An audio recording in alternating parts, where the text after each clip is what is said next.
श्री राम जय जय राम ओम श्री राम जय जय राम ओम श्री राम जय जय राम ओम श्री राम जय जय राम जय राम ओम श्री राम जय जय राम ओम श्री राम जय जय राम ओम श्री राम जय जय राम।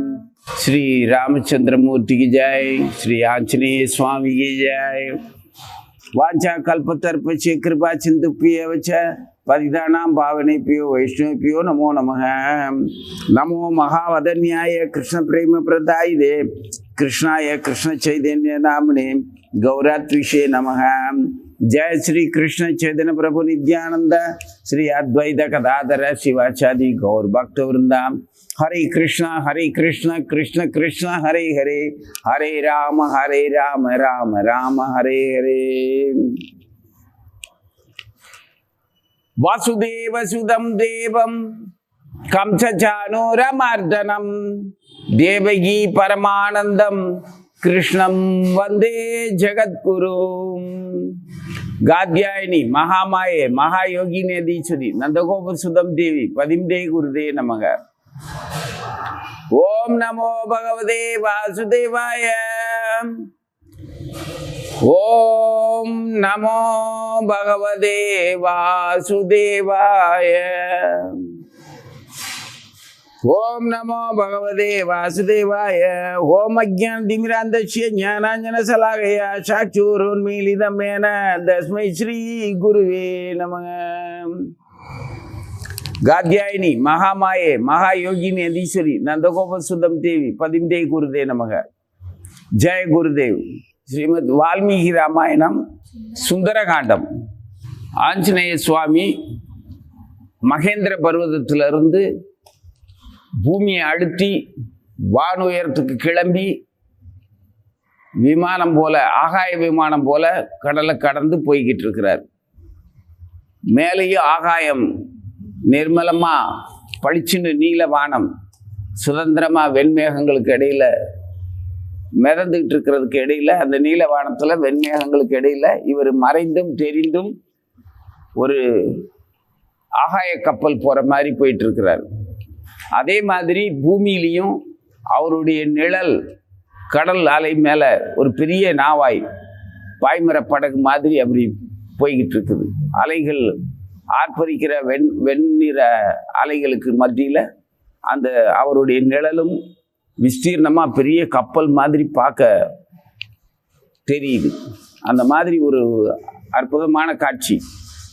கடல்லையும் மரங்களும் மலர்களும் இவர் போகும்போது பின்னாலேயே வந்த போகிற வேகத்துக்கு பிடுங்கிக்கிட்டு வந்த பூமியிலிருந்து அவரை தொடர்ந்து வந்த மலர்கள் எல்லாம் கீழே சிந்தி தரையில பூமியிலேயே ஆகாயம் போல தெரியுது. ஆகாயத்தில் எப்படி நட்சத்திரங்கள் இருக்குமோ அது மாதிரி மலர்கள் அலைகளோடு சேர்ந்து விசித்திரமா இருக்குது. இந்த காட்சியே ராம காரியத்தினுடைய தொடக்கம். ராமனுக்காக அப்படின்னு துர்லபமானவ ஜனம சங்கே மனித ஜென்மம் கிடைச்சிருது. அதை துர்லபம்னு சொல்றதை விட அந்த மனித ஜென்மத்தில் சத்சங்கம் கிடைக்கிறது துர்லபம், அதாவது அபூர்வம், அதாவது கிடைக்க வாய்ப்பே இல்லாத ஒரு நிலைமையில ஒன்று கிடைக்குதுன்னா அதுக்கு பேர் துர்லபம்னு சொல்றது. எல்லோருக்கும் கிடைக்கிறது இல்லை அந்த சத்சங்கம். சத்சங்கம்னா என்ன அர்த்தம்? சகவாசம். யாருடைய சகவாசம்? சத்தியமானவர்களுடைய சகவாசம். எது சத்தியம், எது நித்தியமோ அது சத்தியம். நித்தியமானது அப்படின்னா என்ன அர்த்தம்? நிரந்தரமானது. அப்போ மாற்றங்களுக்குரிய இந்த பூமி சத்தியம் இல்லையா? மாற்றங்கள் நிரந்தரம்ங்கிறதுனால பூமியும் நிரந்தரம் தான். மாற்றங்களால எதெல்லாம் மாற்றங்கள் ஆகிக்கிட்டு இருக்குது அப்படின்னா கால மாற்றங்கள், சீத ஆதவ பாத பரிசன, பல்வேறு வகையான சீதோஷ்ண மாற்றங்கள். இந்த மாற்றங்கள் நிரந்தரமானது. இந்த மாற்றங்கள் அதே மாதிரி இயற்கை வளங்களும் கனிம வளங்களும் விளையிறத ஜீவர்கள் எடுத்து பயன்படுத்துறதும், பயன்படுத்தின அந்த ஜீவர்கள் மூலமாகவே அது மீண்டும் அதே விளைந்த இடத்துக்கே மீண்டும் வேறொரு ரூபத்தில் வந்து சேர்றதும், மீண்டும் அந்த பூமி அதை புதுப்பித்து தருவதுமாக இது ஒரு மாபெரும் சுழற்சி. நல்லா யோசிச்சு பார்த்தீங்கன்னா தெரியும். ஜீவர்கள் பயன்படுத்தி கழிவா பூமியில போட்டுடுறாங்க. பூமி அதை உள்வாங்கி அதை மறுபடி சுத்திகரித்து புதியதாகவே மீண்டும் தருது. மீண்டும் மீண்டும் பூமாதேவி புதியதாக வளர்த்து கொடுத்துக்கிட்டு இருக்கிறாங்க. ஜீவர்கள் எடுத்து பயன்படுத்திட்டு அதை சிதைச்சு, அதாவது அனுபவிச்சு கழிவுகளாக திரும்ப பூமியிலேயே போட்டுக்கிட்டு இருக்கிறாங்க. இந்த சுழற்சியில மாற்றங்கள் இருக்கிறது நிரந்தரமானது. இந்த சுழற்சியினால ஜீவர்களுடைய வாழ்க்கைன்னு ஒன்று இருக்குது. அப்போ நாம எடுக்கிறோம், அதை அனுபவிக்கிறோம், மிச்சத்தை எச்சத்தை திரும்ப பூமியில போட்டுடுறோம். பூமி மறுபடி அதை புதியதாகவே தருது. பழையபடி அதை எடுக்கிறோம், அனுபவிக்கிறோம், எச்சமா மறுபடி போட்டுடுறோம். இதே மாதிரி கல், மண், வைரம், தங்கம், சாப்பாடு, காற்று, தண்ணி எல்லாத்தையுமே ஜீவர்கள் பயன்படுத்துது. திரும்ப எல்லாத்தையுமே பூமிக்கு போடுது. பூமி பழையபடி புதுப்பிச்சு கொடுத்துக்கிட்டே இருக்குது. இந்த சுழற்சி மாற்றங்கள் போல இருக்குதுன்னாலும் இந்த நிரந்தரமற்ற இந்த மாற்றங்கள், இந்த சுழற்சியினால நிரந்தரமான சத்தியமும் இதுல இருக்குது. இந்த சத்தியத்தின் அச்சாணி, சத்தியத்தின் பேரில் தான் இதெல்லாம் நடக்குது. இந்த சத்தியம்ங்கிறது நித்தியம். இதுல இதை சுற்றி சுழலக்கூடிய செயல்கள் மாற்றங்களை போல மாயை தருது. அது மாற்றங்களும் உண்மைதான். மாற்றம் இல்லாத இந்த நிரந்தர நித்தியமான இந்த பூமியும் உண்மைதான். அந்த உண்மைக்கு மேலோட்டமா மதிமயக்கம், அதாவது நமது வாழ்க்கைங்கிற விஷயங்கள்ல உணர்வுகள், சில உணர்வுகள் பிடித்தமாகவும், சில உணர்வுகள் பிடிக்காம பயமாகவும், சில உணர்வுகள் நமது அலட்சியத்தினால, நமது கவனக்குறைவினால, நமது திறமையின்மையினால மற்றவர்களால் அபகரிக்கப்படுறதும், அப்படி பறி கொடுத்துட்டு வாயில வயிற்றுல அடிச்சுக்கிட்டு அழுதுகிட்டு இருக்கிறதுமா, இப்படி பல்வேறு விதமான வாழ்க்கை உணர்வுகள் ஜீவர்கள் அனுபவிச்சுக்கிட்டு இருக்கிறோம். இதுல பழிப்புக்கு இடமான பல விஷயங்களை நம்ம கூசாம செய்கிறோம். இதெல்லாம் சத்தியத்துக்கு புறம்பான செயல்கள் அப்படின்னு உணர்த்துறதுக்காக, எது சத்தியமான செயல், எது சத்தியத்துக்கு புறம்பான செயல்னு உணர்வதற்காக வாழ்க்கை பரீட்சார்த்தமாக ஜீவர்களுக்கு மறுபடி கொடுக்கப்பட்டு கொண்டே இருக்கின்றது. இந்த உண்மையும், இந்த உண்மையால உண்மையான சத்தியத்தை நாம எப்படி கடைபிடிக்கிறதுங்கிறதையும் யார் சொல்லித்தர்றாங்களோ அவங்க சத் சங்கம், அவங்களுடைய சகவாசம், அந்த சங்கத்தில் நம்ம இருந்தோம்னா, அந்த சத்தியமான சங்கத்தில் இருந்தோம்னா சத்தியம் நமக்கு புரியும். சத்தியம் புரிஞ்சதுன்னா நித்தியம் புரியும். நித்தியம் புரிஞ்சதுன்னா நமது நிரந்தரமான ஜீவாத்மா, நம்மளுடைய தகுதி புரியும். அப்போ மனித உடல் பெறுவதுங்கிறது அபூர்வம்னு சொன்னா உண்மைதான். ஆனா அதை விட உண்மையான அபூர்வம் என்னன்னா, இந்த சத்தியத்தை புரிஞ்சுக்கிறது, சத்சங்கம் கிடைக்கிறது தான் அபூர்வம். அது நமக்கு கிடைச்சிருக்குது. எந்த மூலமா கிடைச்சிருக்குது? நமது குரு மூலமா நமக்கு கிடைச்சிருக்குது. குரு எப்படி கொடுத்தார்? குருவுக்கும் நமக்கும் என்ன சம்பந்தம்? அவர் யாரு? அவர் நம்மளை எப்படி கண்டுபிடிச்சார்? இல்லை நாம அவரை கண்டுபிடிச்சோமா? இது கடவுளுடைய ஏற்பாடு. எந்த கடவுளுடைய ஏற்பாடு? காலம்ங்கிற கடவுளுடைய ஏற்பாடு. அந்த காலம்ங்கிற பகவான், அந்த காலதேவன் யார்? அது அந்த காலதேவன் அவரே முழுமையான கடவுளா? இல்லை, அவர் கடவுளையும் கட்டுப்படுத்தக்கூடிய கடவுள். அப்போ கடவுளை விட பெரியவரா? இல்லை, கடவுளுடைய விஞ்ஞானத்துல அது ஒரு விஞ்ஞானம், அது ஒரு ஆற்றல். அப்போ கடவுளுடைய ஒரு குறிப்பிட்ட பகுதி தான் அந்த காலதேவன்னா, அந்த காலதேவனால கடவுளை எப்படி கட்டுப்படுத்த முடிஞ்சது? கடவுளை அந்த காலதேவன் கட்டுப்படலை. அவர் உருவாக்கின அந்த காலதேவனுடைய அந்த நியமனங்களுக்கு கடவுள் கட்டுப்படுகிறார். ஏன் அவரே படைச்சிட்டு அவரே அதுக்கு கட்டுப்படணும்? தன்னை கட்டுப்படுத்திக்கக்கூடிய சுயமான கட்டுப்பாடு அவருக்கு இல்லையா? அவருக்கு ஒரு காலதேவன் ஒருத்தன் அவரை கட்டுப்படுத்துறதுக்கு வேணுமா? அது அவருடைய விருப்பம் இல்லை. ஜீவர்களுக்கு தன்னை முன்னுதாரணமாக காட்டுறதுக்காக நீ காலத்தினால் கட்டப்பட்டு இருக்கின்றாய் அப்படின்னு. காலத்தினால் நாம ஏன் கட்டப்பட்டிருக்கிறோம்? காலம் சுதந்திரமானது, உன்னை என்ன வேணாலும் செய்ய அனுமதிக்கும். ஆனா செய்ததோட விளைவிலிருந்து உன்னை தப்ப விடாம பார்த்துக்கிறதுக்கு மட்டும்தான் காலத்தோட கண்காணிப்பு.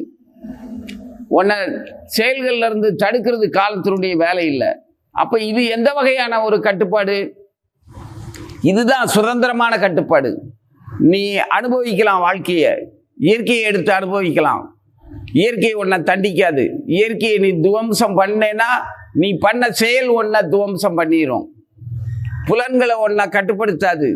ஆனா புலன்களை நீ தருகிட்டு அலைய விட்டேன்னா அந்த தருகிட்ட தனமே உன்னை புலன்களையும் அழிச்சு உன்னையும் அழிச்சிரும். அதே மாதிரி காலம் உன்னை கட்டுப்படுத்தாது. ஆனா காலத்தை நீ துஷ்பிரயோகம் பண்ணினா, துஷ்பிரயோகங்கிறது எப்படி?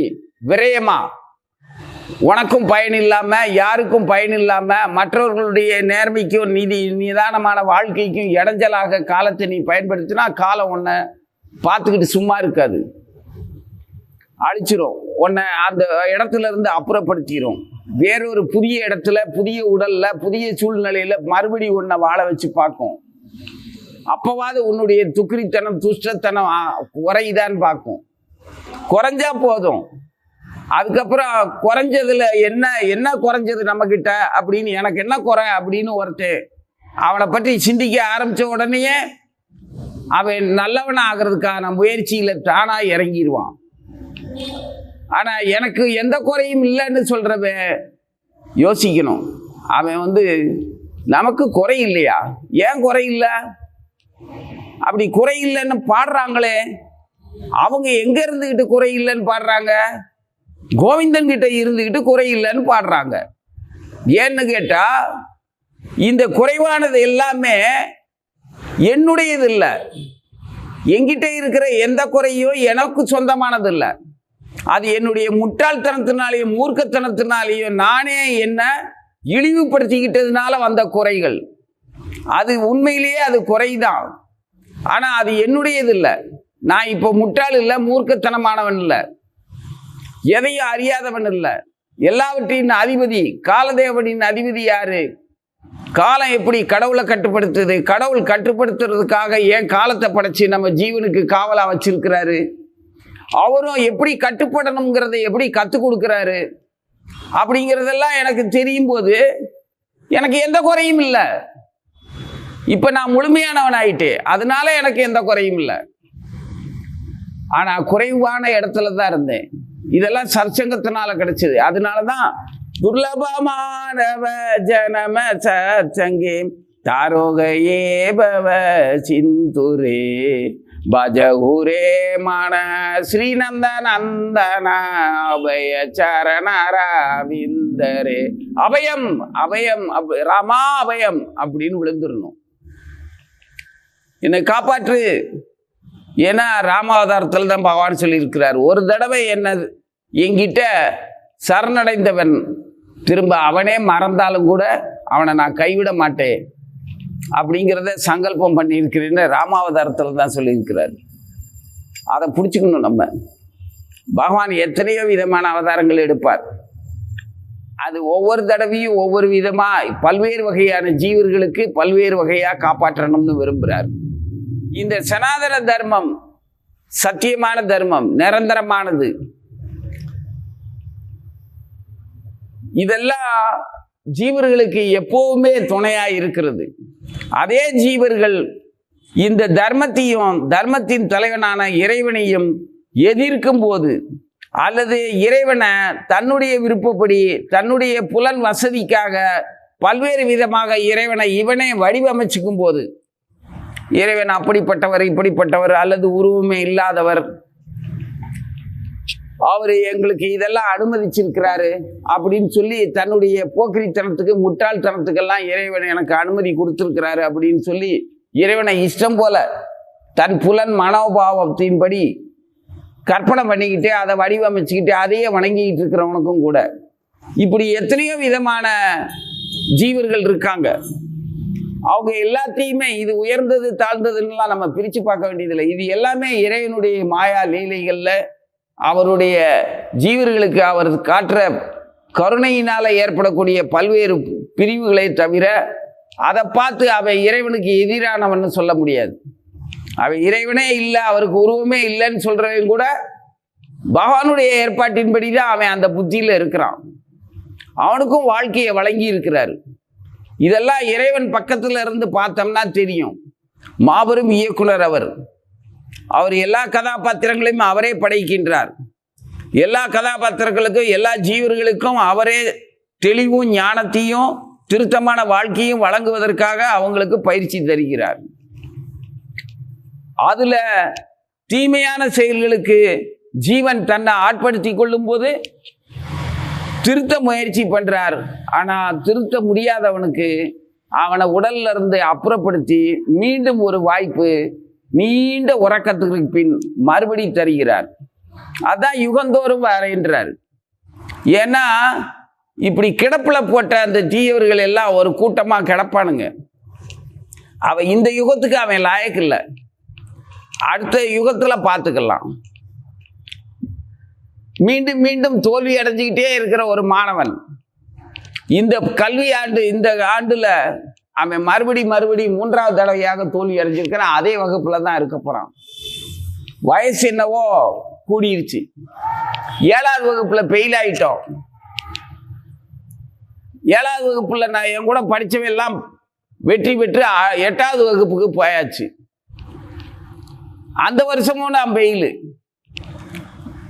என் கூட இந்த வருஷம் 7வதுல படித்தவனும் மறுபடியும் 8வது வகுப்புக்கு போயிட்டான். என் கூட படித்தவன் 8வது வகுப்புல இருந்தவன் இந்த தடவை 9வது வகுப்புக்கு போயிட்டான். மறுபடியும் நான் ஃபெயிலு. அப்போ என்கிட்ட 3வது தடவையா 7வது படிக்கிறவன் 8வது வகுப்புக்கு போயிடுவான். அப்ப அந்த சமயத்துல 8வது படிச்சவன் 9வது வகுப்புக்கு போயிடுவான். 9வது வகுப்புல பையன் கூட படிச்சவன் 10வது வகுப்புக்கு போயிடுவான். இப்ப நான் 7வது வகுப்புலயே இருக்கிறேன். ஆசிரியர் பார்க்கிறார், இந்த கல்வி ஆண்டு நீ பள்ளிக்கு வராத, வேண்டாம், உன்னால முடியல, உனக்கு சில பயிற்சிகள் தரேன். இந்த 3 வருடமும் உன்னுடைய சக மாணவர்கள் 10வது வகுப்புல படிக்கிறாங்க, நீயும் நேரடியா 10வது வகுப்புக்கு போயிரு. உனக்கு பரீட்சை அதை எப்படி அந்த தேர்வில் தலையிடணும், எப்படி காப்பாற்றப்படணும், வெற்றி பெறுவதற்கான சூக்குமத்தை நான் சொல்லித்தரேன். அப்போ 8வது வகுப்பு 9வது வகுப்பு படிக்க தேவையில்லையா? அதுல எனக்கு பயிற்சி இல்லையே. உனக்கு அறிவு பத்தலை, சாமர்த்தியம் பத்தலை, பொறுமை இல்லை, நிதானம் இல்லை, ஒழுக்கம் இல்லை, பண்பு இல்லை, உன்னையும் உன்னால புரிஞ்சிக்க முடியல, மற்றவனையும் புரிஞ்சிக்க முடியல. இதே வகுப்புல உனக்கு 3 வயது இளையவர்கள் உன்னோட சக மாணவர்களா இருந்து உங்ககிட்ட பழகுறாங்க. அவங்கள நீ உனக்கு சமமா நினைக்கிற, அவனுங்க உனக்கு அவங்களுக்கு சமமா நினைக்கவே இல்லை. ஏன்னா அவங்க சின்ன பிள்ளைங்க, 3 வயது கம்மி. உங்ககிட்ட அப்படியெல்லாம் அவங்க நடந்துக்க மாட்டாங்க, சக மாணவனை போல நடந்துக்க மாட்டாங்க. உன்னை கண்டா வெறுப்பாங்க, பெரியவன்னு சொல்லி பயப்படுவாங்க, ஒதுங்குவாங்க. தோழனா கூட எவனும் சேர்த்துக்க மாட்டான். நீ இங்க இருக்கிறது உனக்கு நல்லது இல்லை.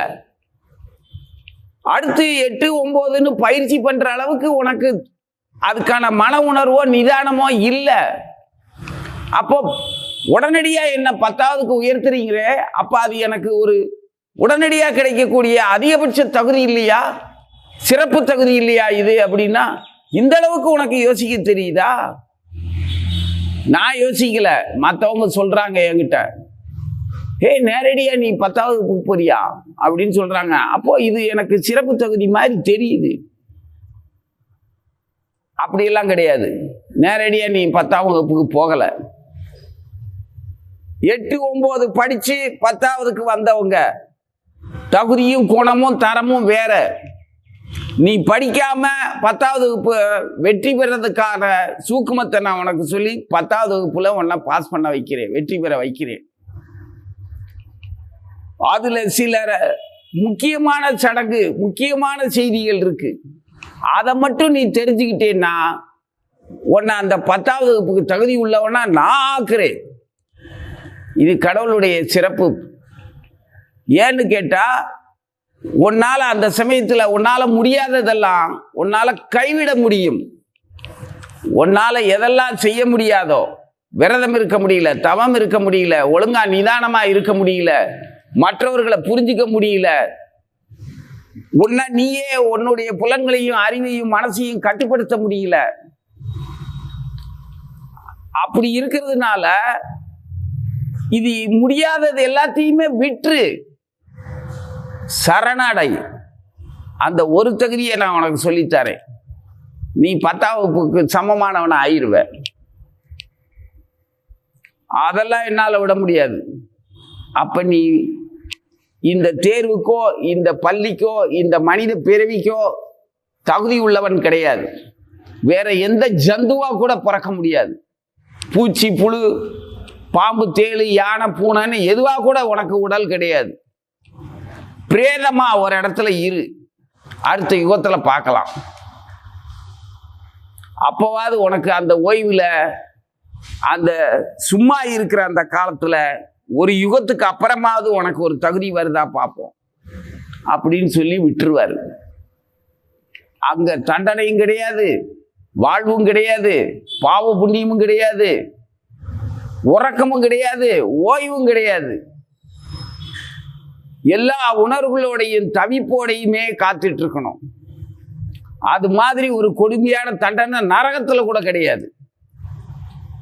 நரகத்திலேயாவது அவன் அருவருப்பான ஒரு ஜந்துக்களால துன்புறுத்தப்பட்டு கொடுமையான தட்பவெப்பங்களால, சூட்டுக்கோளால சுட வச்சு, அல்லது பனியிலையோ குளிர்லையோ விரைச்சி திண்டாட வச்சு அவனை துன்பப்படுத்தி வறுத்து பொறிச்சு எடுத்து புண்ணாக்கி திரும்ப காப்பாற்றிடுவாங்க. ரணத்திலிருந்து அவன் வெளியில் வந்துடுவான். எப்பா இனிமே தப்பே பண்ணக்கூடாதுன்னு திருந்திடுவான். ஆனால் இவன் திருந்துறதுன்னா என்னன்னே தெரியாதவன். இவனுக்கு நரகத்தை விட மோசமான தண்டனை அதுதான். பிரேதமா, ஓய்வா, எந்த ஒரு உடலும் இல்லாமல் சூன்யத்துக்குள்ள சும்மா இருக்கிறது மட்டும் இல்லை, சும்மா இருக்கிறோங்கிறது தெரியாமலே தேவையில்லாமல் அளவாஞ்சிக்கிட்டு இருக்கிறது. ஆனால் எதுவுமே செய்ய முடியாது. பசி இருக்கும், தாகம் இருக்கும், வேதனை இருக்கும், ஆனால் எதுவுமே ஒன்றை துன்புறுத்தாது. இது சாதாரணமாக நினச்சி பாரு. இந்த நரகத்துக்கு போகிறதுக்கு பதிலாக இங்கே பூமியிலேயே நம்ம பார்க்கலாம். ஒரு குடும்பத்துக்குள்ளேயோ நட்புக்குள்ளேயோ வேலை செய்கிற இடத்துலையோ எங்கேயாவது உம்மனா மூஞ்சியா நீ நம்ம மூஞ்சியை தூக்கி வச்சுக்கிட்டு இருப்போம். ஒருத்தரும் நம்ம வீட்டில் ஒருத்தரும் யாரு கூடயும் பேசிக்க மாட்டாங்க. அப்பா அம்மா பேசிக்கிறது இல்லை, புருஷன் முன்னாடி பேசிக்கிறது இல்லை, பிள்ளைங்க பேசிக்கிறது இல்லை, எதா இருந்தாலும் வேலைக்காரங்க மூலமாக சொல்லிக்கிறது. புரியுதா? தனித்தனியா இருந்துக்கிறது, முகம் பார்த்து பேசுறதே கிடையாது. இது எவ்வளவு கொடுமையான நரகம், அது சும்மா இருந்து பார்த்தா தெரியும். இப்படி வாழ்றதுக்கு என்ன இப்படி இருக்கிறீங்க? அவ்வளவு கோபமா விலகி இருக்கிறீங்க. என்ன செய்ய? அவங்கள பொறுத்த வரைக்கும் நான் செத்து போயிட்டேன். செத்து போனவன்னா இப்போ இறந்தவர்கள், நம்ம முன்னோர்கள், நம்ம பெற்றோர்கள் எவ்வளோ பேர் இருப்பாங்க வீட்டில். தாத்தா பாட்டி, நம்ம வீட்லையும் யாரும் இறந்துருப்பாங்க. அவங்கெல்லாம் இப்போ எங்கே இருக்காங்க தெரியல, ஆனால் இருக்காங்க. ஏன் இல்லைன்னு நினச்சா என்னாகும்? இல்லைன்னு நான் ஏன் நினச்சி அழுகணும்? இருக்காங்க. இந்த உடல்ல என் கூட இருந்தாங்க, இப்போ எங்கேயாவது இருப்பாங்க. அவங்கள நான் வணங்கிக்கிறேன். அது எப்படி உன்னால் அப்படி ஏற்றுக்க முடியுது? ஆமாம், என் பிள்ளை வேலைக்காக வெளிநாடு போயிருக்கிறான் அப்படின்னா 10-20 வருஷம் இந்த குடும்பத்தை விட்டுட்டு வேற ஊர்ல கண்காணாத இடத்துல எங்கேயோ இருக்கிறான். இருந்தாலும் இருக்கிறான்னு தெரியுது இல்ல, உன் கூட பேச முடியுது இல்ல, தொலைத்தொடர்புல இருந்தாலும் அதற்கான கருவிகள் வச்சு பிம்பமாவது கண்ணில் பார்க்க முடியுது, வீடியோ கால் அப்படின்னு பார்க்க முடியுது, பேச முடியுது. அப்போ அவங்க இங்கே இருக்கிறாங்கல்ல அப்படின்னா உண்மைதான். அதே மாதிரி வேற ஒரு உலகத்தில் இருக்கிறாங்க, வேற ஒரு உடலுக்கு பிறவி எடுத்து போயிட்டாங்க. உனக்கு உண்மை புரிஞ்சதுன்னா அந்த ஜீவர்கள் எங்கே இருந்தாலும் அவங்க உன் நினைவில் அவங்க இருக்கிறாங்களோ இல்லையோ, அவங்க நினைவில் நீ தெளிவாக தெரிஞ்சுட்டு அவங்க இருக்கிற இடம் உனக்கு தெரியாதுன்னாலும் உனக்கும் அவங்களுக்கும் கர்மம்ங்கிற அந்த பந்தத்தை தந்த காலதேவன் இருக்கார்ல, அவர்கிட்ட நீ மனப்பூர்வமாக வேண்டிக்கோ நம்பிக்கையோட. அவர் உன்னுடைய மனசுக்கு ஆறுதலுக்காகவாது அவங்களுக்கு வேண்டியதை கண்டிப்பாக அவர் செய்வார். அதனால அவங்க சுகமாக இருப்பாங்கன்னு நீ நிம்மதியாக இருக்கலாம். அப்போ வருத்தப்படுறதுக்கு ஒன்றும் இல்லை. அதனால தான் குறையொன்றும் இல்லைன்னு சொல்கிறது. அபயம்னு அவனை சரணடைஞ்சாச்சுன்னா குறையேதும் இருக்காது, எந்த வகையான குறையும் கிடையாது. அதனால ஜீவனுக்கு ஜீவன் பரஸ்பர அன்பு காட்டணும் அப்படின்னா அந்த ஜீவனுக்கும் ஜீவனுக்கும் இடையில இருக்கக்கூடியது பரமாத்மா, அந்த பரம்பொருள், அந்த காலதேவன். உனக்கும் எனக்கும் அன்பை பகிர்ந்துக்கிறதுக்காக காலம் அனுமதிச்சிருக்குது. அது சுதந்திரமான அனுமதி தந்திருக்குது. நான் உன்னை அன்போட பூரணமா உன்னுடைய அன்பை நான் மறுபடி வாங்கி அனுபவிக்கலாம், என்னோட பூரண அன்பை உனக்கு கொடுக்கலாம். ஆனா உன்னை ஏமாத்துறதோ, உன்னை தவறா பயன்படுத்துறதோ, என்னைய நீ தவறா இஷ்டத்துக்கு பயன்படுத்தி கட்டளையிடுறதோ, கீழ்ப்படிய வைக்கிறதோ, தப்பா அனுபவிக்கிறதுக்கு காலம் அனுமதிக்காது. ஏமாற்று வேலையா செய்கிற அப்படின்னு சொல்லி, ஏன்னா அது இடையில இருந்து பார்த்துக்கிட்டு இருக்கிறது அதுதான். ரெண்டு பேருக்கும் ஜீவனுக்கு ஜீவன் இணைப்பை தர்றதும் அதுதான். அந்த இணைப்பு தவறாக இருந்தால் பிரித்து ரெண்டு பேரையுமே தண்டிக்கிறதும் அதுதான். அப்போ அந்த சுதந்திரமும் கட்டுப்பாடும் கலந்த அன்பும் துரோகமும் ஒன்றாவே இருக்கும். ஆனால் துரோகம் வேலை செய்யும் போது அன்பு இருக்காது, அன்பு வேலை செய்யும் போது துரோகம் இருக்காது. உனக்கு என்ன பிடிக்கும் பதார்த்தம்? இட்லி பிடிக்குமா? இட்லியில் என்ன இருக்குது? அரிசி இருக்குது. வேற என்ன இருக்குது? உளுந்து இருக்குது. ரெண்டையும் யோசிச்சு பாரு, ரெண்டும் அளவில் வித்தியாசம். ஆனால் மாவாகி ஒன்றோடு ஒன்று கூட்டு சேர்ந்து நீராவியில் வேக வச்சு அந்த பதார்த்தம் எடுக்கும்போது அது உனக்கு ஒரே ஒரு பொருளாகவும் உற்ற பொருளாகவும் நோயாளி கூட அதை சாப்பிடலாம். எவ்வளோ பாதுகாப்பான அன்பாக இருக்குது. அந்த மாதிரி தான் இது. நான் சாதாரண உதாரணம், சின்ன பிள்ளைகளுக்கு தகுந்த மாதிரி இந்த சாதாரண ஒரு உதாரணத்தை, ஒரு பண்டத்தை சொல்கிறேன். அது அந்த மாவு உடனே சேர்த்த உடனே அதை பயன்படுத்தி பதார்த்தமாக ஆக்கிட முடியாது. முதல் நாள் சேர்த்து வச்சு கரைச்சி அதை பக்குவப்படுத்தி வச்சிருந்து மறுநாள் அந்த காலம், குறிப்பிட்ட காலத்துக்கு அப்புறம் தான் அது பதார்த்தமாகிறதுக்கு தன்னை தயார்படுத்திக்கிட்டு உங்ககிட்ட வந்து சேருது. இதே மாதிரி தான் உண்மையான அன்பு இருந்துச்சுன்னா அது பக்குவமான வாழ்க்கையா மல்லிகைப்பூ இட்லியா உனக்கு கிடைக்கும். நீ துணையா, உன்னுடைய துணைங்கிறது என்னது? சட்னி சாம்பார் மாதிரி உன்னுடைய ருசி, உன்னுடைய புலன், உன்னுடைய அந்த பார்வை, உன்னுடைய சொல்லு, உன்னுடைய ஸ்பரிசம் எல்லாத்தையும் வழங்கி சேர்த்து அந்த வாழ்க்கைங்கிற இட்லியை தாராளமாக அனுபவிக்கலாம். ஆனால் காலம் தவறிச்சுன்னு வை, புளிப்பு கொண்டா என்ன ஆகும்? காலம் குறைஞ்சதுன்னு வை, ஒரு ஒரு மென்மையான பக்குவத்துக்கே அது ஆகலைன்னாலும் என்ன ஆகும்? கெட்டு போகும். இது மாதிரி வாழ்க்கையை கெடுத்துக்க கூடாது. எல்லாத்தையும் தெரிஞ்சு புரிஞ்சு உண்மையாக இருந்தா, அதுக்கு தான் சொல்கிறது சற்சங்கம் வேணுங்கிறது. அந்த சற்சங்கம்ங்கிறது நிரந்தரமானது இருந்துச்சுன்னா நம்ம காப்பாற்றப்படுவோம்.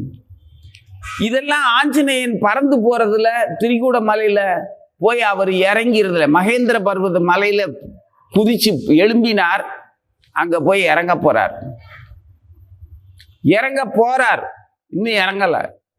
மைனாக பர்வதம் வந்து என்ன இளைப்பாரிட்டு போ அப்படின்னு சொல்லுது. நேரமாச்சு, நான் போறேன் அப்படின்னாரு. நான் உனக்கு நன்றி கடன் பட்டிருக்கனே, உங்க அப்பாவால் நான் காப்பாற்றப்பட்டேன். உன்னுடைய முன்னோர்கள் கட்டின சமுத்திரம் இது.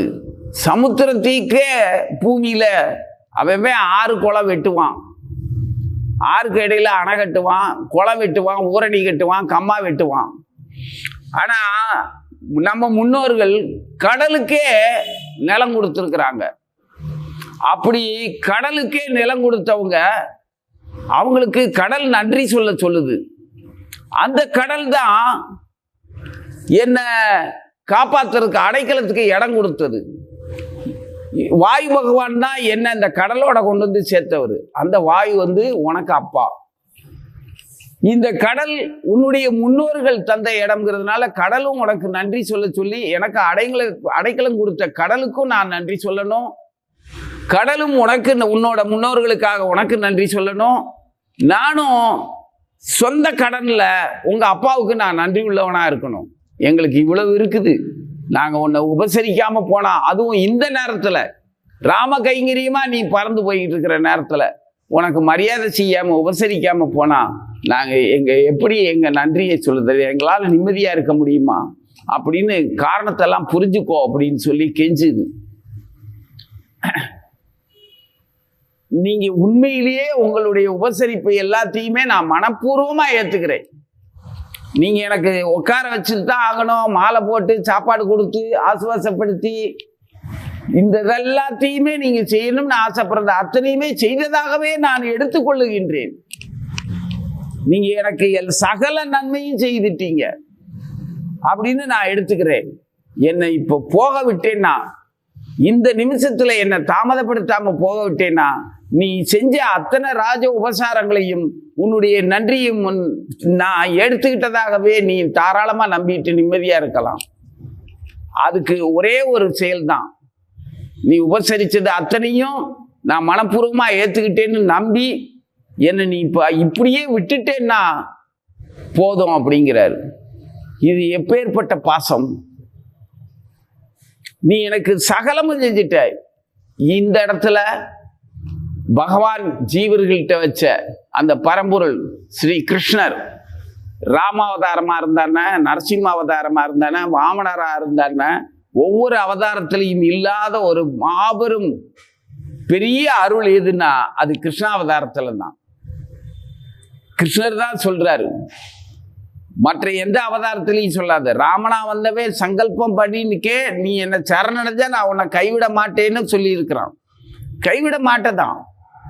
கைவிடாம எனக்கு என்ன செய்வ? நீ ராஜ்ய போகம் தருவ, அரசாங்கம் எனக்கு உதவி செய்யும், காலம் உதவி செய்யும், கிரகங்கள் உதவி செய்யும், என் புலன்கள் உதவி செய்யும். நான் அமைதியாகவும் ஆனந்தமாகவும் நிம்மதியாகவும் வாழ முடியும். எந்த பழிபாவமோ மோசமான அபவாதங்கள் என்னை தீண்டாது, தீட்டு என்னை தீண்டாது, குற்றம் என்கிட்ட வராது, தர்மம் என்னை கைவிடாது. இதெல்லாம் உன்னுடைய அடைக்கலத்தினால நீ எனக்கு அருள் புரிவ. உண்மைதான், நான் உனக்கு எதுவுமே செய்ய வேண்டியது இல்லை, நன்றி கடன் பட்டது. நான் உன்னை சரணடைஞ்சது ஒண்ணுதான், நீ காப்பாத்திட்ட. ஆனா இதுக்கப்புறம் இந்த ஜென்மத்துக்கு அப்புறம் நான் எங்க இருப்பேன்? உன் நாமத்தை சொல்லி இருக்கிறதுனால உன்னுடைய நாமத்துக்கு சொந்தமான ஒரு பவித்திரமான இடத்துல இருப்பேன். அதனால என்னோட வாழ்க்கை முழுவதுமே, ஜீவன் முழுவதுமே நிரந்தரமான நன்மையை அடைஞ்சிருச்சுன்னு சொல்றதுக்கு ஒண்ணும் இல்லை. அதுக்கப்புறம் அப்படின்னு யோசிக்க வேண்டியது இருக்குது. ஆனா கிருஷ்ணாவதாரத்தில் அப்படி இல்லை. நீ அபயம்னு ராமன் கிட்ட அடைக்கலம் அடையணும். கிருஷ்ணாவதாரத்தில் அப்படி இல்லை. ஹே கிருஷ்ணா அப்படின்னு ஏங்கினா போதும். எனக்கு நான் உன்னை சரணடைந்தேன்னு சொல்லக்கூட எனக்கு சக்தி இல்லை, புத்தி இல்லை. கிருஷ்ணான்னு சொன்னா போதும். அதே இதுல திரும்ப பகவான் வர்றாரு, சைதன்ய மகாபிரபுவா வர்றாரு. அப்போ நிபந்தனை ஏதாவது சொல்றாரா? கிருஷ்ணான்னு சொல்லணும்னு இல்ல, கிருஷ்ணான்னு சொல்றவனோட நீ சேர்ந்துக்கோ. அவன் சொல்றத முதல்ல கேளு, அப்புறம் நீ திருப்பி சொல்லுவ. சேர மட்டும்தான் சொல்லி இருக்கிறாரு. ஜெய் ஸ்ரீ கிருஷ்ண சைதன்ய பிரபு நித்யானந்த ஸ்ரீ அத்வைத கதாதர ஸ்ரீ வாஷாதி கௌர பக்த பிருந்தா. அந்த கௌர பக்தர்களுடைய சங்கத்துல மட்டும் நீ சேர்ந்துக்கோ. அப்போ அத்வைதரும் கதாதரும் நித்யானந்தரும் வரிஞ்சு கட்டிக்கிட்டு உங்ககிட்ட வந்துடுவாங்க. அவங்கெல்லாம் உங்ககிட்ட வந்ததுக்கு அப்புறம் அவங்க பின்னால நானும் வந்துடுவேன். நீ என்ன சரணடைய வேண்டாம். நீ எங்க இருக்கிறியோ, என்ன நிலைமையில இருக்கிறியோ, அங்க நாங்க வந்துடுறோம். இது எப்படி இருக்கு? இதை விட சுலபமான ஒரு அவதாரம் உண்டா? எப்பேற்பட்ட பாக்கியம் நமக்கு கிடைச்சிருக்குது. அது கிடைச்சதுனால நம்ம என்ன ஆகுறோம்? எப்போ நடந்த ராமாயணம் புரியுது, மகாபாரதம் புரியுது, பகவத்கீதை புரியுது.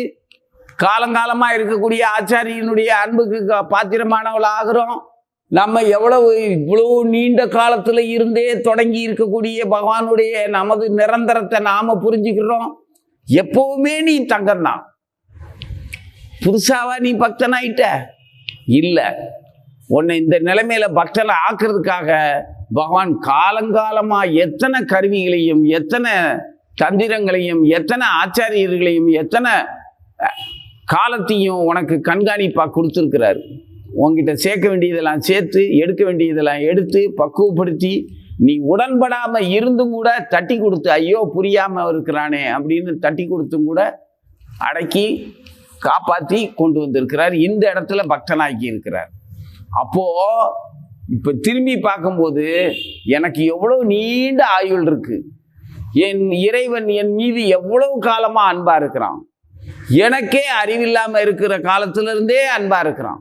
எத்தனை உடல் தந்திருக்கிறான். அத்தனை உடலையும் கருவில் இருந்து காப்பாற்றி கூட்டிட்டு வந்திருக்கிறான். இப்போ ராமனுக்கு சரணடைய தெரியலனாலும், கிருஷ்ணான்னு சொல்லி ஏங்கி அழ தெரியலனாலும்,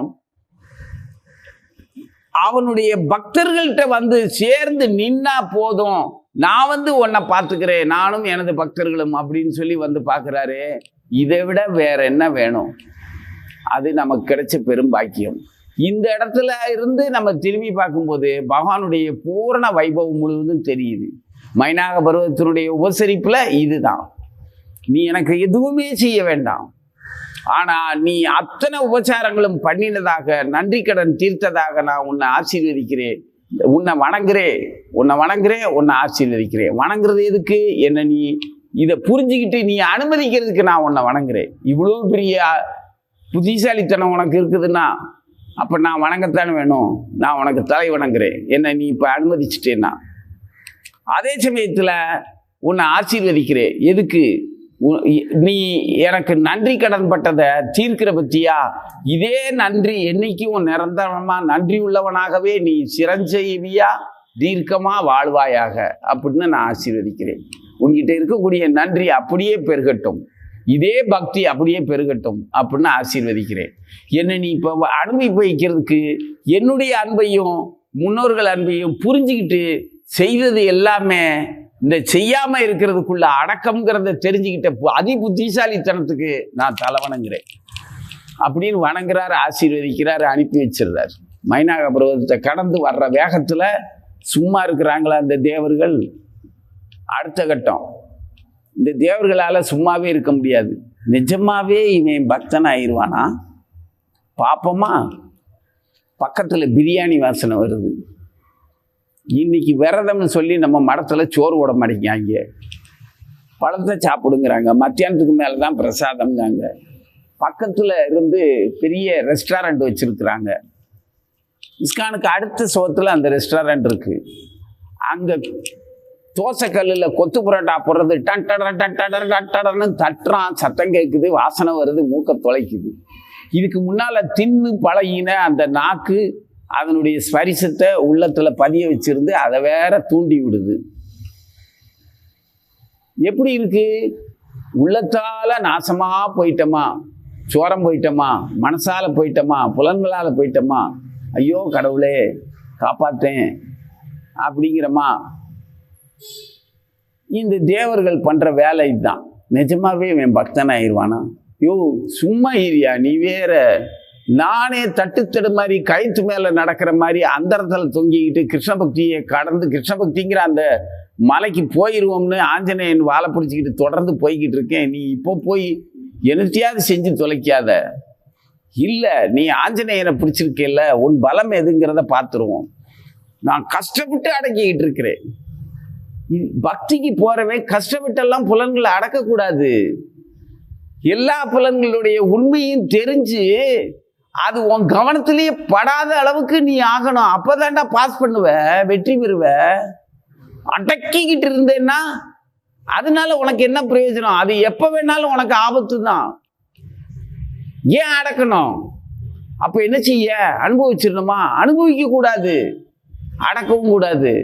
யட்சன் வனவாசத்துல தர்மபுத்திரர்கள் இருக்கிற காலத்துல ஒரு தேவர்கள் சும்மா இருக்க மாட்டாம ஒரு அரணிக்கட்டைய மான் தூக்கிட்டு போயிடுச்சுன்னு ஒரு பிராமணனை வந்து பாண்டவர்கள்ட்ட சொல்ல, எப்படியாவது எனக்கு அக்னிகோத்திரம் பண்றதுக்கு எனக்கு அது இல்லாம முடியாது, அது இல்லாம நான் பிராணம் தரிக்க மாட்டேன்னு சொல்ல, ஐயோ ஒரு பிராமணன் நம்ம கிட்ட அடைக்கலமாகி உதவி கேட்டு அவன் உயிரை விட்டுட்டான்னா அந்த பிரம்மகத்தி தோஷத்துக்கு எங்க போக, நம்ம கையாளாத நிலைமைக்கு நம்ம என்ன ஆகுறது அப்படின்னு சொல்லி எப்படியாவது அதை கண்டுபிடிச்சு கொடுத்துருவோம் அப்படின்னு இவங்க நாலா பக்கமும் தேடி அலைய, கடைசியில் அது பொய்ன்னு தெரிஞ்சு இருந்தாலும் தாகத்துல தவிச்சவங்க அந்த புலன் வேட்கையினால தூண்டப்பட்டு ஒரு பெரிய மரத்துல ஏறி சுத்தி பார்க்கும்போது தொலைவில் ஒரு பறவைகளும் ஒரு சோலையும் பறவைகள் வந்து போய் உக்காந்து போற அந்த சோலையை பார்த்துட்டு அங்க தண்ணீர் இருக்கும்னு அந்த தடாகத்தை தேடி போக, அந்த தடாகத்துல அந்த பொய்கையில இருக்கக்கூடிய காவல் காக்கக்கூடிய யட்சன் கேள்வி கேட்கும்போது பாண்டவர்கள் அத்தனை பேருமே மூர்ச்சையாகி பிணம் போல உயிரற்ற நிலைமையில அந்த யட்சனுக்கு பதில் சொல்ல முடியாம தாகத்துல தண்ணீரை பருகி உயிரிழந்து கிடக்க, தர்மர் போய் கேட்கும்போது அந்த யட்சன் கேட்குற கேள்வியில் ஒன்று என்னது, நிறைய கேள்வி கேட்பாரு. அதில் ஒன்று என்னன்னா, அப்போ தாகத்தை அடக்கணும்ன்றியா? அடக்கவும் கூடாது, தள்ளி நின்று பாரு அப்படிம்பாரு. அது மாதிரி நீ புலனடக்கம் வேணும், பக்தியில் வேணும் அப்படின்னா உன்னையும் உன்னுடைய புலன்களையும் அதனுடைய தன்மையையும் நீ தள்ளி நின்று பாரு. அது உனக்கு அடங்கினதாக தான் இருக்கும். உன்னை விட பெரிய சக்தி உள்ளது கிடையாது. அது உன்னை விட சக்தி உள்ளது அப்படின்னு ஒன்று இருந்தா அது இறைவனாக மட்டும்தான் இருக்குமே தவிர இந்த உலகியல் காரணம் பணம், பேரு, பொண்ணு, புகழ், புலனின்பம், ஆண் பெண் உறவு, மரியாதை, செல்வம், எதுவுமே குளிர்ச்சி, வெப்பம், எந்த ஒரு சுகமும் உன்னை விட தாழ்ந்தது தான். உன்னை விட உயர்ந்ததுங்கிறது ஒரே ஒரு விஷயம், அது கிருஷ்ணர் மட்டும்தான். கிருஷ்ணனுடைய பக்தர்கள் மட்டும்தான். அவங்க தான் உனக்கு உயர்ந்தவர்கள். உன்னை சுற்றி அருகில் இருக்கக்கூடிய ஒரே ஒருத்தர் யாருன்னா உன்னுடைய கிருஷ்ண பக்தர். அந்த கிருஷ்ண பக்தர் காட்டுற குரு, அந்த குருவினுடைய அன்புக்கு பாத்திரமான கடவுள். சதுர்வித ஸ்ரீ பகவத் பிரசாதோ ஸ்வர்ண திருப்தான் ஹரிபக்தர் சங்கான். அது மட்டும்தான் உனக்கு. இந்த இடத்துல இருக்கிற நமக்கு எந்த புலன் என்ன செய்யும்? நீ ஏன் கயிறு மேல நடந்து போய் பக்தி மலையை பிடிக்க போற? வேண்டாம். சும்மா சாதாரணமா ஆஞ்சநேய போல பறந்து போய் உக்காந்துப்போ. தாராளமா ஒரு பூ போல பறந்து போ. வாயு பகவான் கொண்டு போய், குரு பகவான் கொண்டு போய் உன்னை சேர்த்துருவாரு. நீ ஏன் கயிறு மேல நடந்துக்கிட்டு அந்த இடத்துல திண்டாடிக்கிட்டு இருக்க? பக்தர்களை பிடிச்சிக்கோ. பாராசூட் அவன் தான் பத்திரமா கொண்டு போய் இறக்கிருவியான்.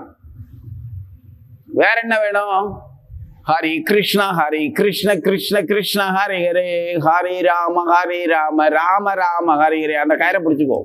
வேற ஒன்றும் செய்ய வேண்டாம். உனக்கு நீந்த தெரிய வேண்டாம், நடக்க தெரிய வேண்டாம், பறக்க தெரிய வேண்டாம்.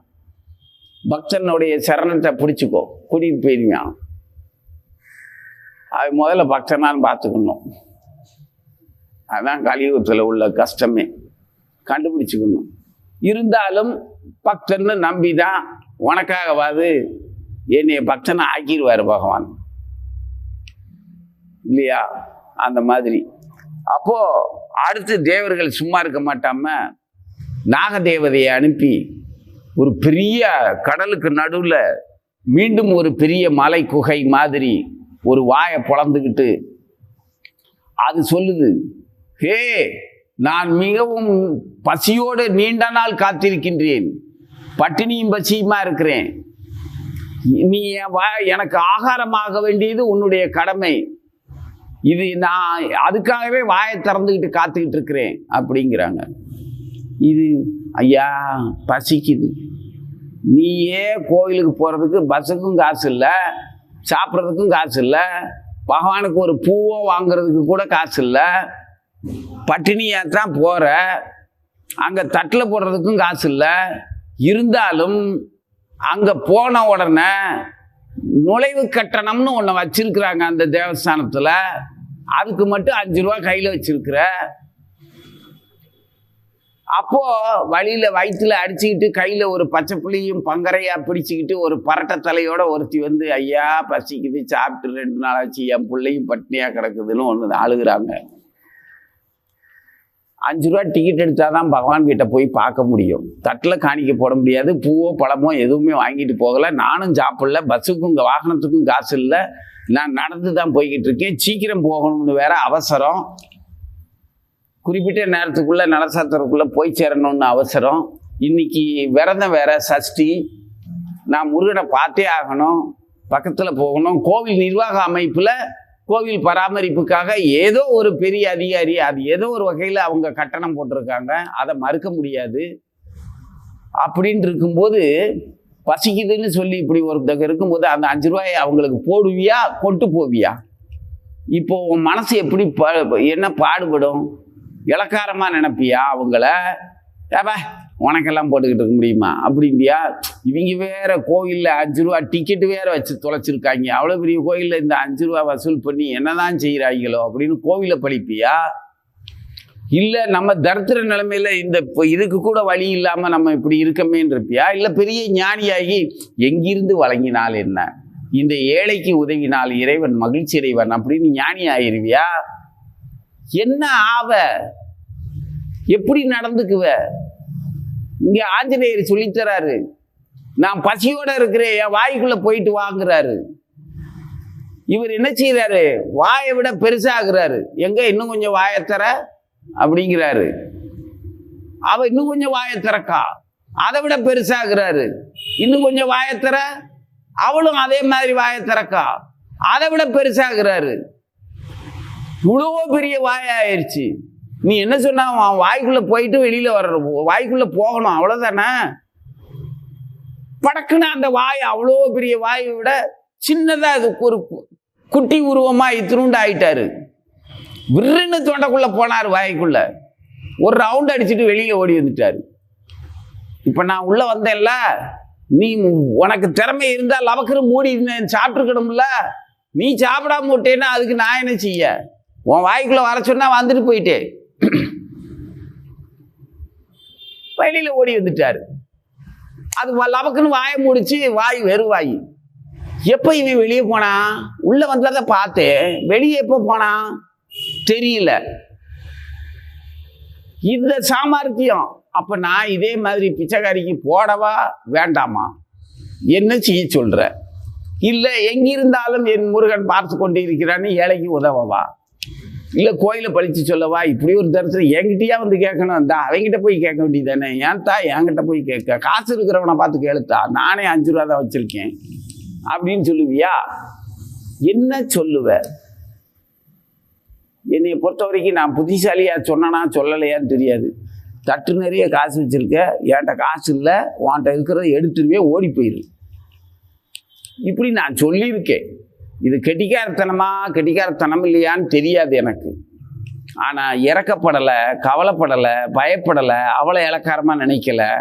ஏன் அவள் இடத்துல இருந்து நானும் தட்டை ஏற்றிக்கிட்டு திரிஞ்சேன்னா வயிற்றுப்பாடுக்காக ரோட்டில் தானே தெரியுவேன் அப்படின்னு நினச்சிருக்கேன். புரியுதா? வருஷம் பூரா ஜெபத்துக்கு வழி இல்லைன்னாலும் அந்த சஷ்டி அன்னைக்கு விரதம் இருக்கிறோம் அப்படிங்கிறது தான். மற்ற நாள் கூட தெரியாது, விரதம் இருக்கிற அன்னைக்கு தான் நல்லா தெரியும் பட்டினியும் பசியும், எதடா சாப்பிடுவோம்னு. இப்படி விசித்திரமான மனநிலையை தன்னைத்தானே பரிசோதிக்கிறதுக்காக கிடைச்ச விரதத்தை மிஸ் பண்ண தயாராக இல்லை, விட்டுவிட தயாராக இல்லை. ஏழைக்கு இறக்கப்படுறதுனா, ஏன் இறைவனை விட நான் வரையும் பெரிய இறக்கசாலி கிடையாது. அவங்க பாடு அவங்களுக்கு, என் பாடு எனக்கு. எனக்கும் இறைவனுக்கு இருக்கிற பாட்டில் இடையில இருக்கிறதுக்கெல்லாம் நான் பதில் சொல்லிக்கிட்டு இருக்க முடியாது. தர்மமா, நியாயமா, இறக்கமா, பாவம், புண்ணியமா ஒரு கல்வியும் எனக்கு கிடையாது. நான் இப்போ முருகன்கிட்ட போகணும், பக்கத்தில் போய் பார்க்கணும். அது பார்த்தா அந்த உருவம் என் மனசில் நிற்கும், காலங்காலத்துக்கு நிற்கும். இந்த ஒரு தடவை பார்த்து மனசில் பதிய வச்சுக்கிட்டேன்னா, இந்த நான் 50 வருஷத்துக்கு அப்புறமும் அந்த வேலு முருகனும் அவனுடைய புன்னகையும் மனசார தீர்மானமாக நிற்கிது, நெஞ்சில் நிற்கிது. இதை போய் விட்டுட்டு இருப்பேனா? இப்போ வேணா சொல்லலாம், என் முருகன் எங்கே இருந்து வேணாலும் என்னை ஆசீர்வதிக்கின்றான் அப்படின்னு இப்போ வேணா சொல்லலாம், பக்குவம் இருக்கு.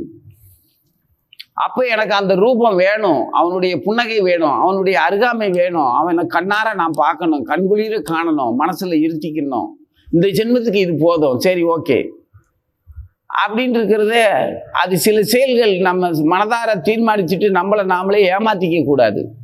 அதுக்கு காரண காரியம் வியக்கியானம் சும்மா மேதாவித்தனமெல்லாம் பொய்யெல்லாம் புகழக்கூடாது. சோறு வேணும்னா கிடைச்சது, பசியோடு இருந்தேன், பிரசாதம்னு கொடுத்தாங்க, சாப்பிடணும், அவ்வளவுதான். அது ஏன் கிடைச்சது, எப்படி கிடைச்சது? கருணையோட கருணை, இறைவனின் கருணை, பிரசாதம், அவ்வளவுதான். ஐயோ ஏழைகளுக்கு கொடுத்து நம்ம கொஞ்சம் குறைச்சிக்கலாம், தியாகி ஆகிறதுக்கெல்லாம் அதெல்லாம் ஒன்றுமே கிடையாது. கிடைச்சா சாப்பிடு, நல்ல சந்தோஷமா இரு, நிம்மதியா இரு. மற்றது இறைவன் பார்த்து கொள்ளுவான். இறைவனுக்கு எல்லா உயிர்களுக்கும் அவன்தான் தாய். அவனை நம்பாம நான் என்ன என்னோட மேதாவித்தனத்தை காட்டுறது அப்படின்னு உள்ள போனாரு, வெளியில வந்துட்டார். திறமை இருந்தா தின்னு கோவப்படினாரு. மைனா அந்த நாக தேவதை, நீ சிரஞ்சீவியாக இருக்க கடவுது, உன்னுடைய சாமர்த்தியம் மெச்ச கடவுதுன்னு தேவர்கள் எல்லாம் மாறி பொழிகிறாங்க.